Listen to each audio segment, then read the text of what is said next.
Hello friends, welcome back to my YouTube channel this Saksham Gupta of triple E branch at BITS Pilani. और friends, आज के इस video में मैं अपने कुछ फ्रेंड्स को लेके आया हूँ और मैंने थोड़ा सा डिफाइन किया कि जिन मेरे उन फ्रेंड्स के मार्क्स जिनके 300 से 350 के बीच में, आज मैं उन फ्रेंड्स को लाया हूँ। देखो फ्रेंड्स, दोस्त तो मेरे कंप्यूटर साइंस ब्रांच में भी हैं और वो भी आ सकते थे, बट मैंने सोचा कि मेजोरिटी लोग हम जो है शायद हमारी तैयारी उस लेवल की नहीं होती कि उनकी वाली जो एडवाइस है वो शायद हम फॉलो कर पाए।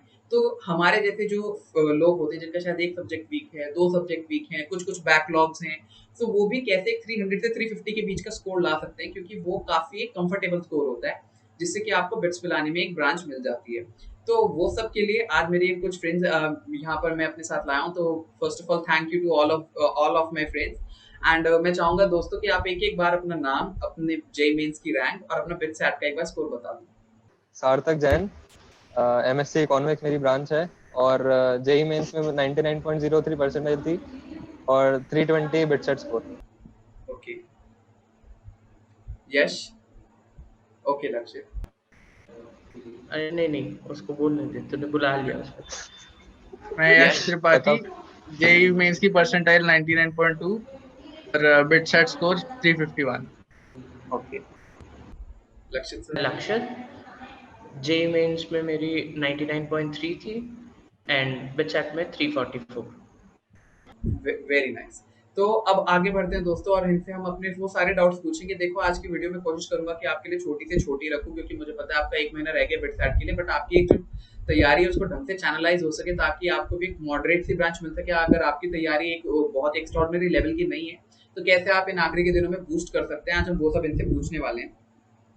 तो मेरा सबसे पहला क्वेश्चन ये होगा यार कि आप सबसे पहले ये बताओ कि ड्यूरिंग द एग्जाम और एक महीने पहले, इन दोनों टाइम्स पर आपका जो एक वीक सब्जेक्ट होता है, मतलब एक सब्जेक्ट होता है ना, हमारा केमिस्ट्री वीक होता है, हमारा फिजिक्स वीक होता है, तो हमारा वो बहुत टाइम भी खा रहा होता है। अब हमारे मन में डाउट आते हैं कि यार हम अपने स्ट्रॉन्ग को स्ट्रॉन्ग करें, या अब जैसे हमारा ये वीक रह रहा है, तो बिटसेट के स्पेसिफिक के लिए मैं बात करूंगा, या फिर मैं क्या करूं, मतलब अब मेरा उसमें टाइम भी जा रहा है तो मैं अपने अच्छे वाले को भी परफॉर्म नहीं कर पा रहा हूँ, तो क्या करना चाहिए? मतलब आपके साथ भी ऐसा मुझे लगता है शायद कुछ ऐसा हुआ हो, तो आपने कैसे किया? कोई भी आप एक बताओ प्लीज। मेरा तो वीक सब्जेक्ट केमिस्ट्री था, जो मेरे को जेईई मेंस के एग्जाम से आइडिया भी लग गया कि जेईई मेंस का स्कोर उतना अच्छा नहीं था केमिस्ट्री में स्पेसिफिकली। तो बिट्स के टाइम पे मतलब बेसिकली मैंने एनसीईआरटी अच्छे से वापस रिवाइज की, ताकि मतलब क्योंकि केमिस्ट्री मेजरली एनसीईआरटी से, बाकी पूरी की पूरी एनसीईआरटी से ही होती है। सिवाय ऑर्गेनिक कुछ हो सकता है थोड़ा टफ भी आ जाए, बट बाकी सब एनसीईआरटी से बहुत आराम से हो जाता है। तो मैंने वो अच्छे से रिवाइज किया था ताकि वो हेल्प करे, क्योंकि बिट्स में स्पीड भी चाहिए होता है, तो रिसेंटली अगर रिवाइज किया हो तो ज्यादा अच्छे से याद रहता है। करेक्ट, ये बात आपने बिल्कुल सही की कि स्पीड हमें बहुत अच्छे से चाहिए। केमिस्ट्री के लिए तो बहुत स्पेसिफिक है कि आपको बिल्कुल अपनी टारगेटेड सी बना लो कि आपको क्या क्या पढ़ना है सिर्फ।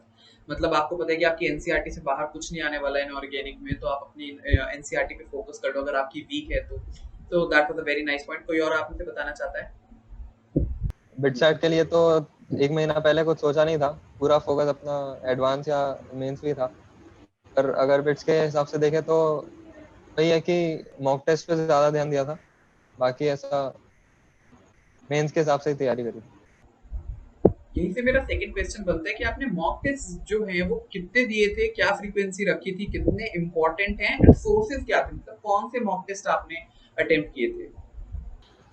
अब तो बोला जाए तो मैंने एक भी मॉक टेस्ट नहीं दिया था।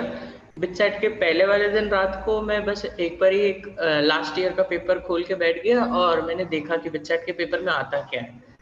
तो ऐसा नहीं होता है कि तुम्हें बिचेट के लिए अलग से प्रिपेयर करना पड़ता है, उसके लिए बुक्स लेने पड़ती हैं, उसी के लिए प्रिपेयर करना पड़ता है। जेई मेंस और बिचेट सब कुछ सेम होता है, बस बिचेट में एक या दो चैप्टर्स ज़्यादा होते हैं, तो वो जो डिफरेंशियल चैप्टर्स होते हैं वो पढ़ लेना तुम।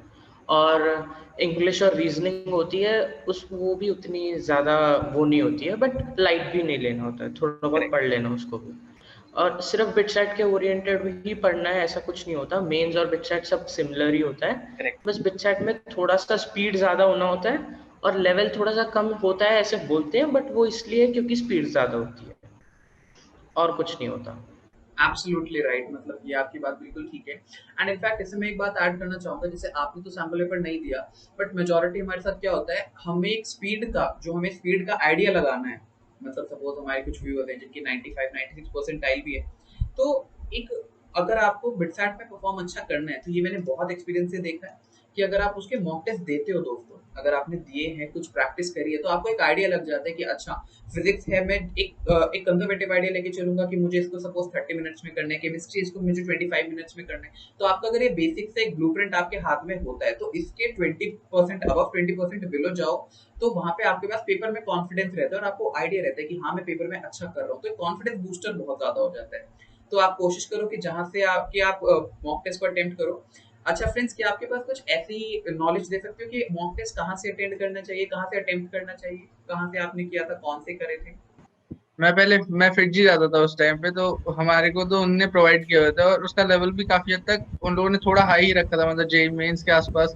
बिट शायद थोड़ा सा उससे इजी मान सकते हैं, बट हाँ उनने जेई मेंस लेवल के पेपर के क्वेश्चन दिए थे, तो मैंने वो प्रैक्टिस किया था। बट अगर वो ना हो तो फिर ऑनलाइन प्रीवियस ईयर पेपर्स मिल जाएंगे जो परफेक्ट होंगे मॉक टेस्ट के लिए, क्योंकि मेरा भी यही था लॉजिक मॉक टेस्ट देने का। मैंने अराउंड 4-5 दिए होंगे, जिससे स्पीड का और थोड़ी बहुत स्ट्रैटेजी बना सकते हैं एग्जाम से कुछ टाइम पहले की, मतलब उससे पता चल रहा है कि तुम अगर 140 क्वेश्चन तक कर पा रहे हो या 135, तो बोनस क्वेश्चंस देने या नहीं, तो वैसे वाली स्ट्रैटेजीज बनाना थोड़ा हेल्प मिल जाता है मॉक टेस्ट देने से। Correct correct correct. सार्थक, आपने कहाँ से दिए थे mock test?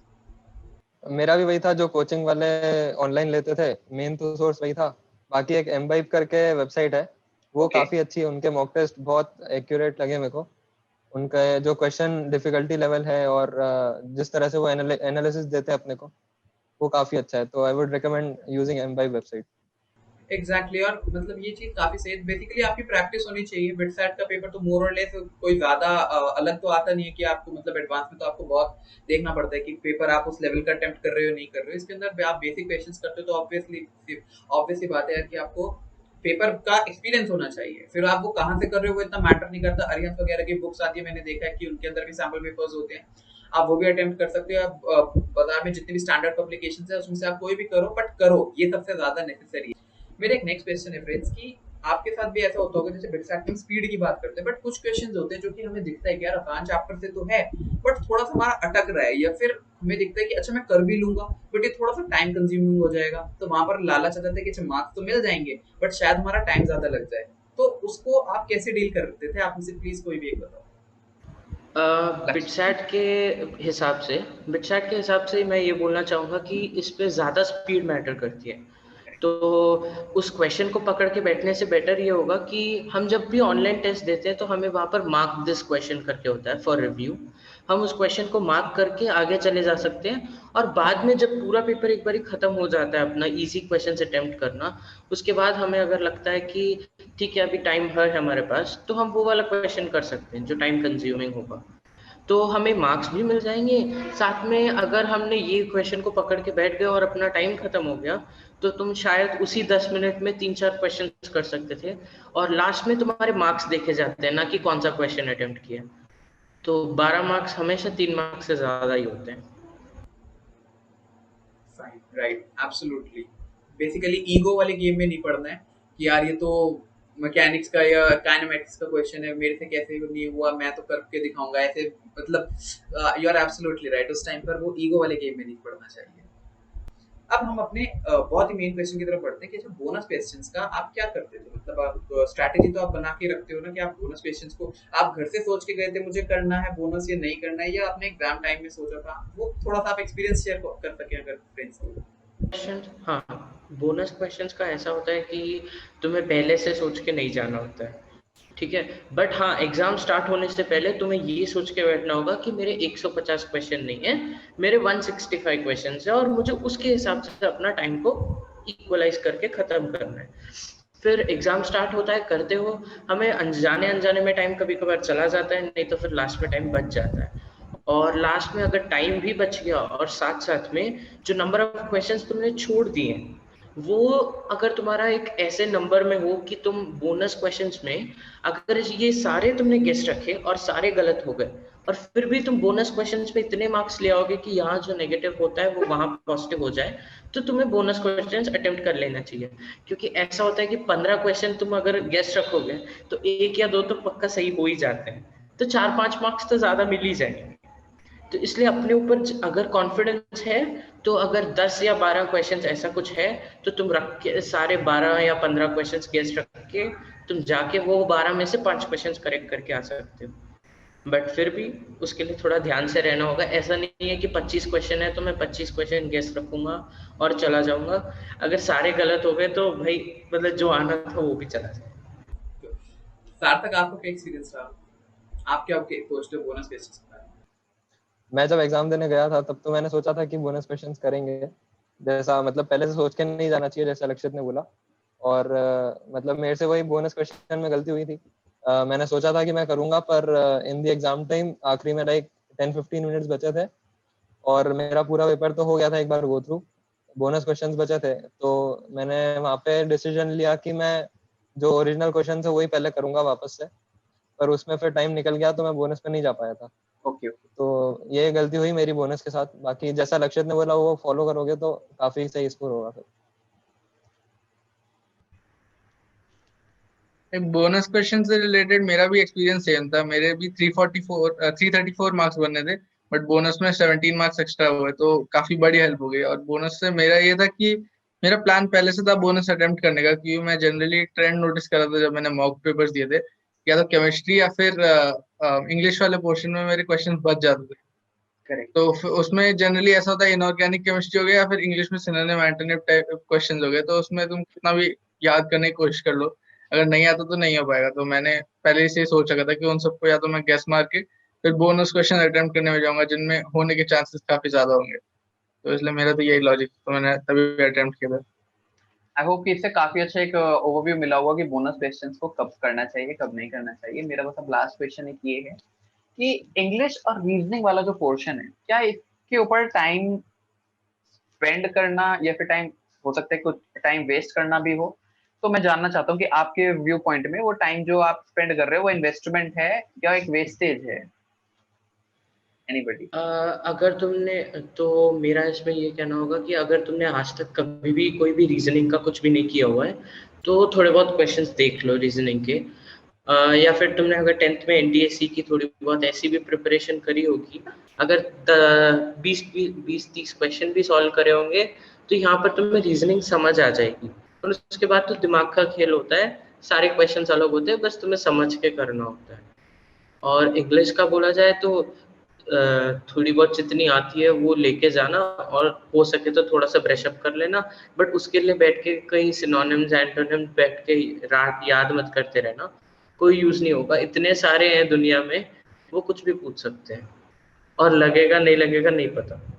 Absolutely correct. And मैं तो ये समझता हूँ कि फ्रेंड्स, रीजनिंग के क्वेश्चन पहली बात तो जो आते हैं वो टफ नहीं आते, इजी आते हैं। और मैंने एक वीडियो बनाई हुई है बिटसैट सिलेबस का, उसके अंदर मैंने रीजनिंग के कुछ चैप्टर्स बता रखे हैं।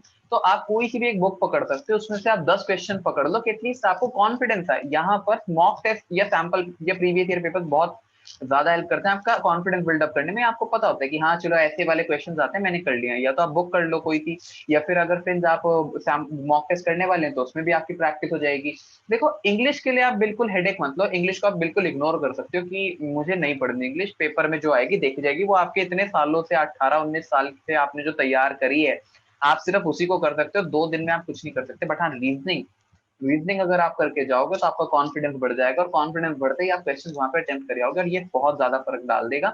ये मेरा पर्सनल पॉइंट ऑफ व्यू है। तो बाकी आपको यहाँ पर पता चल ही चुका है फ्रेंड्स। आई होप कि आज की हमारी जो कन्वर्सेशन है बहुत सारे एस्पिरेंट्स के लिए शायद फ्रूटफुल हो सकती है, और यही मैं चाहता हूँ कि उनके लिए फ्रूटफुल हो। और दोस्तों, अगर आपको और भी कोई डाउट है तो टॉपिक वाइज कि अटेम्प्ट कैसे करें, बोनस क्वेश्चन, इन सब के ऊपर भी मैंने एक वीडियो बनाया। वैसे तो यहाँ ये वीडियो बिल्कुल गोल्डन वीडियो है, इससे ज्यादा अच्छा कंटेंट आपको शायद ही कहीं मिलेगा। बट आप मेरे एक बार वो वीडियोस भी चेक कर सकते हो। आपको स्टेप बाय स्टेप मैंने उसमें बहुत सारे वीडियोस बनाए, उसमें आप चेक कर सकते हो कि आपको किस चीज की फिलहाल रिक्वायरमेंट है। So I thank you a lot, my all the 3 friends, for being a part of this video and making it possible. And please, friends, subscribe to my channel if you find it useful and share it with your friends. Thank you, friends. Bye bye.